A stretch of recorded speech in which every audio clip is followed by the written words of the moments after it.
Good day, ladies and gentlemen, and a very hearty welcome to you all. What a privilege it is to celebrate such a special occasion with old and new friends. Travel with me as we rekindle memories of the good times and disappointments we have shared since my birth.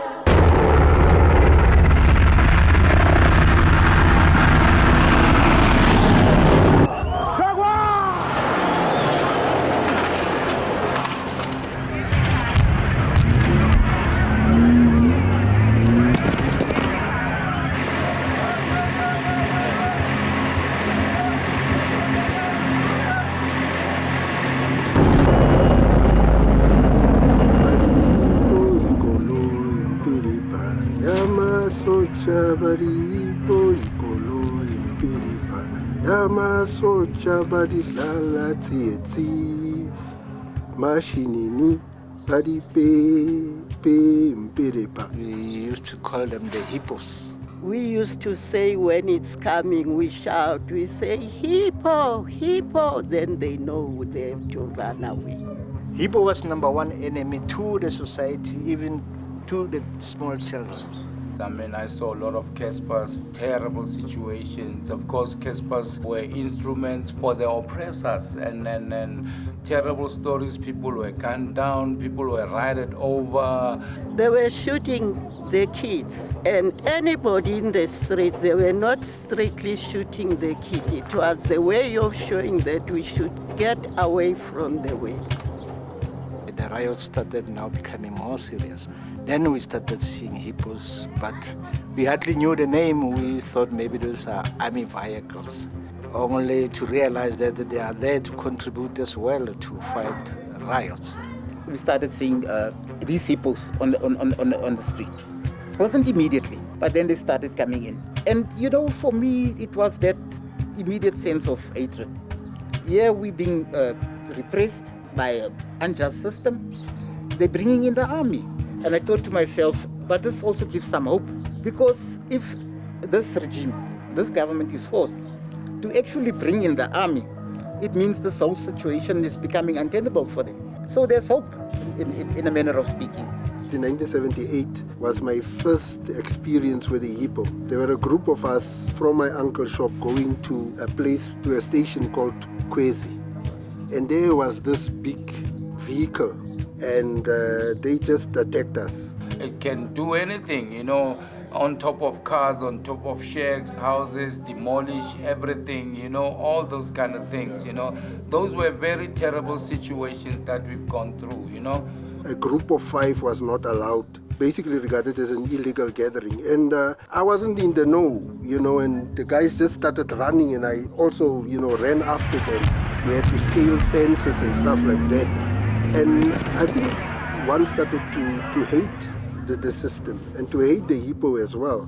It became part of our landscape. Whenever there was an uprising, there would be a hippo.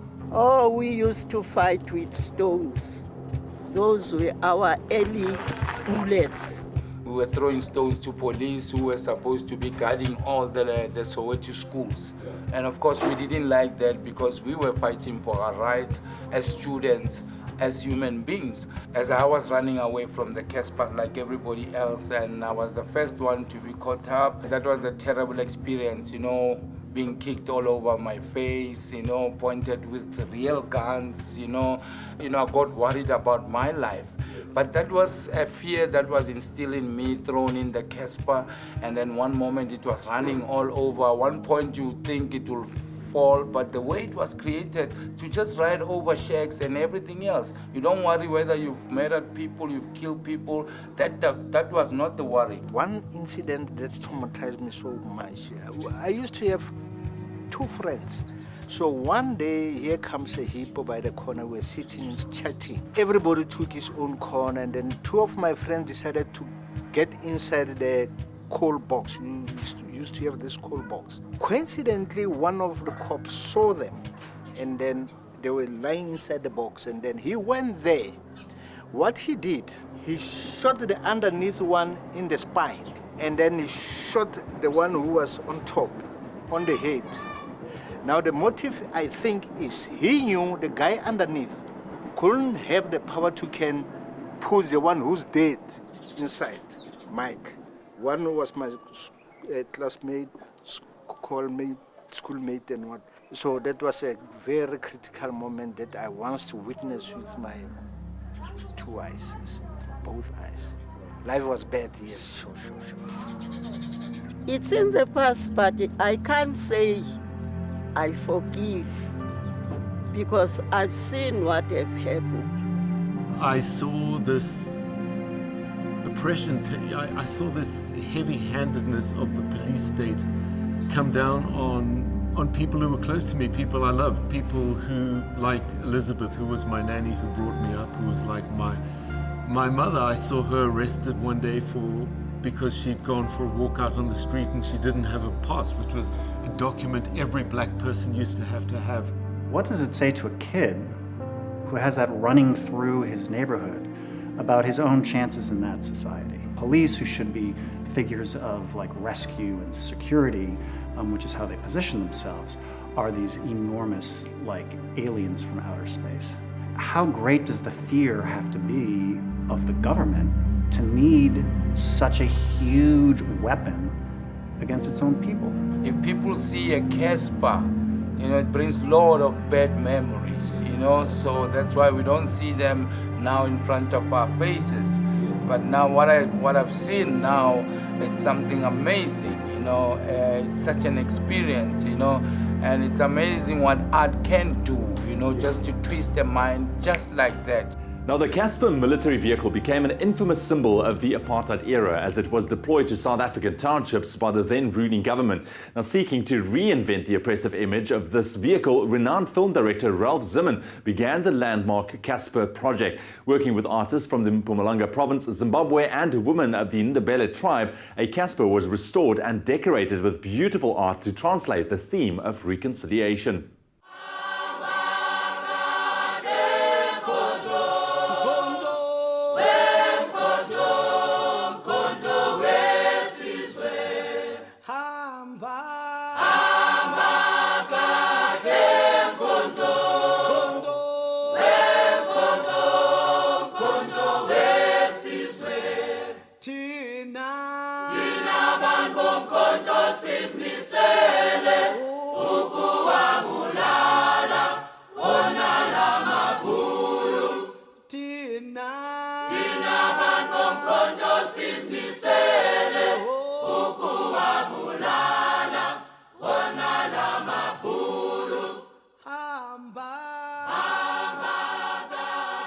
I wanted to tell the story of the Casper. I wanted to reclaim the Casper. I wanted to make it Africanize it. I wanted to make it beautiful in a way. I wanted to make it less threatening. I wanted to make it less dangerous.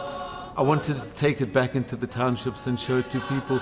We really employed an army of people making this. We had at one point up to 70 people working on the Casper. I've got the hardcore team from Zimbabwe in the background who have been amazing on the bead and wire work and really helping with the design and the logistics of it. We had an army of ladies from Mpumalanga who were Ndebele ladies who can do the amazingly fine needlework and beadwork.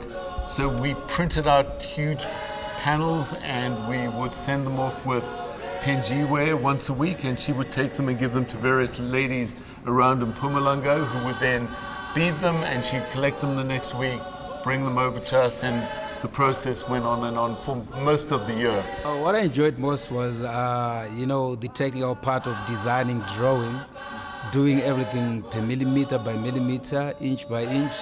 We got different ideas and we got different talents as well. Some they are good on doing the beading, some they are good in doing the shapes, doing any shape there, doing the frames anyway. And some they are good giving the ideas only. Right. And those ideas we like them. We like them because without them, I think we didn't come out with this nice thing. 65 to 70 million glass beads, that's probably one for every person in South Africa.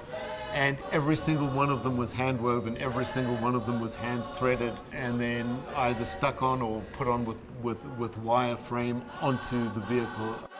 It's now a masterpiece of peace, a symbol which represents unity amongst everyone through artwork which has been done here.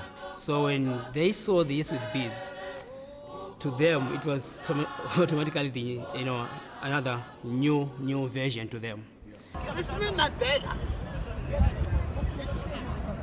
Me, Mandela. Amanda, I wait too, Mandela. I still remember when we asked another lady, the old lady there, he nearly cried. She cried anyway because of the way how he saw the Casper is now. I saw something parallel to what I used to know. I saw something which was so colorful. I have to stand and look at this. This seems it's a hippo, but I said, no, man. The way it was so beautiful, it even reduced that sense of hatred unto hippo, because I used to take it as just a death trap or an enemy number one. I even told my friend that, no, there's something that I've seen, but I'm not sure. Is that the hippo? And then he endorsed to me, he said, no, it's a hippo. I said to him, why is it so colorful and so smart? This has been a monster in the eyes of many during the apartheid days, but as the beauty we've turned it into, it's one of a kind, which is attracting people, plus the brilliant colors, and the millions of bees that have gone in there, like 63 million, which represent each South African. So it's one man, one bead here. And when we started it was one color, green. So that time, if you go closer to it, you get afraid about it. Why? Because you think about war. Now, because of beads, you never think about the war. You think about the art attraction, how it is.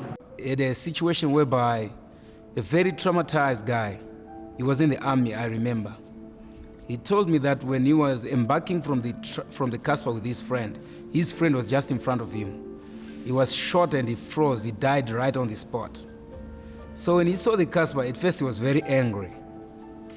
He just hung onto the bull bar in front there, held onto it for minutes, and I let him cry. It was therapy. That's what I understood. And he really needed it. Of which, to my surprise and joy, after about 10 minutes, the guy started chatting with me. And he started taking selfies of himself on the Casper. You see now, just because he realized it no longer symbolizes what he used to know. And he told me that, it wasn't my fault. He was crying. We were forced to go and maim the people in the location. I didn't like it, but it was a matter for the country. That's what he said.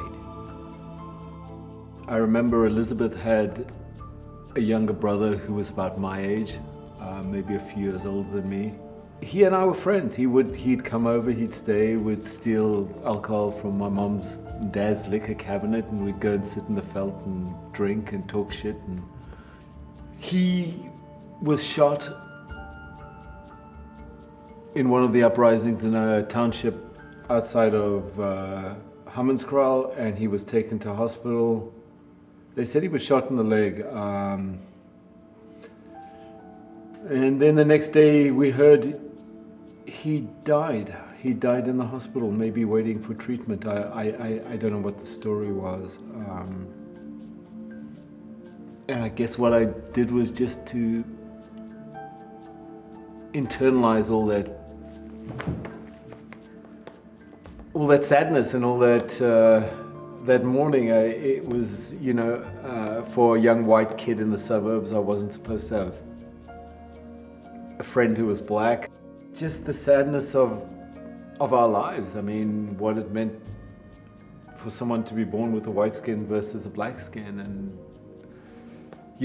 how that impacted how you lived and if you lived and where you lived and what education you got. I think that the oppression against black people across the world, it's just that universal oppression. And then there are always movements to gain liberation. Black Lives Matter.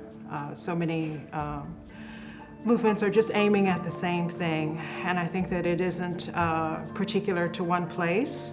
Like I know Casper came out of the apartheid and what happened in South Africa, but there are parallel experiences all over the world, wherever you have black people.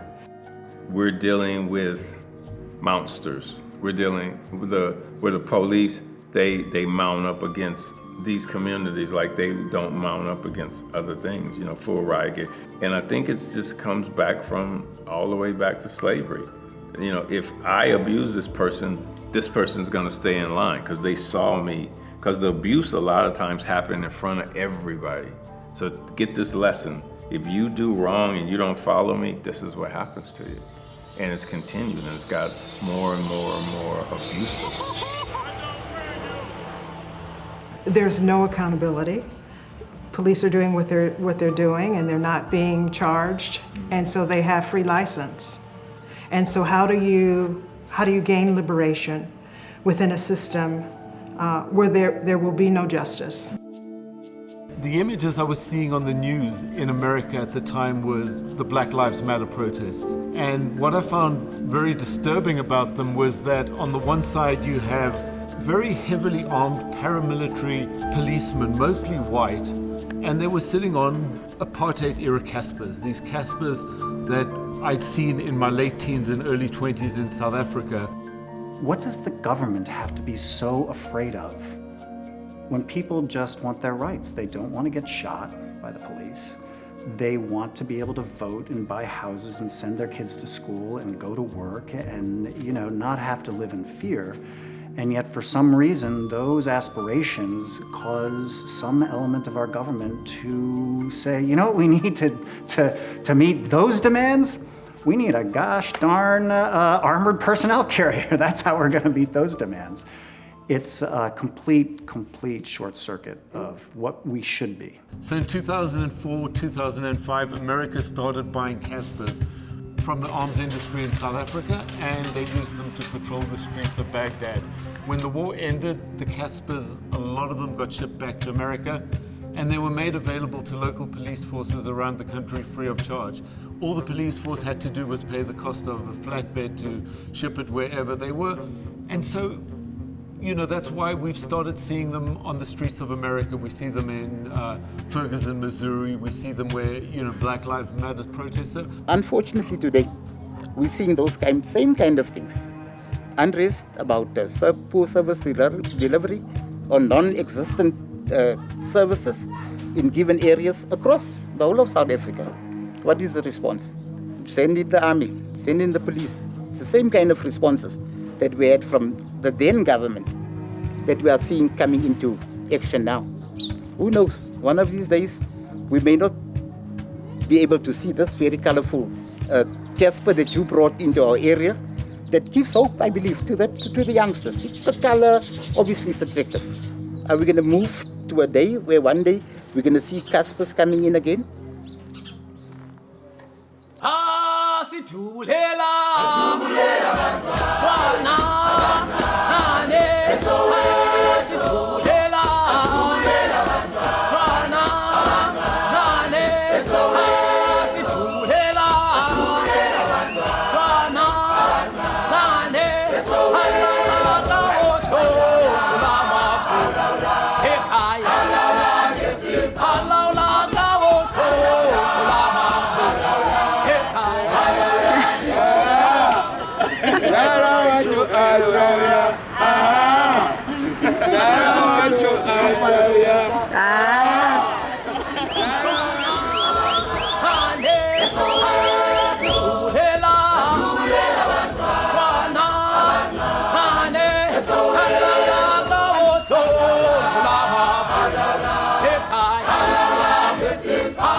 think what was created when we went to the gallery.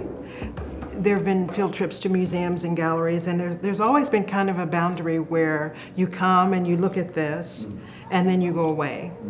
And this is something you look at, but it isn't something you participate in, and it isn't something that's for you. And certainly it isn't something that you can recreate in your life. And so what happened there was, I think you were the first interaction with someone who was an artist. You were so down to earth, and you were open to questions, and you created the participatory experience for our students. And so they did drum circle, and they also were able to create their own artwork. And so many of them said afterwards that they appreciated the opportunity to create art and to express themselves and have it taken seriously, be taken seriously, and that people would appreciate what they were doing, and also just be able to have that dialogue. Maybe everyone on the block doesn't want to have a dialogue with you about art, but that they found a space to be themselves. Wool that is made in South Africa, and I thought the colors were amazing. It was made by a group in the inner city called Boitumela Sewing Group, and there's a lady called Fleur who teaches people in the inner city the skills of sewing and knitting. So they made these uniforms for us. It was interesting. Sometimes one student would make one leg and one would make the other, and someone would make the arm. So they're different lengths, but I liked how different they were.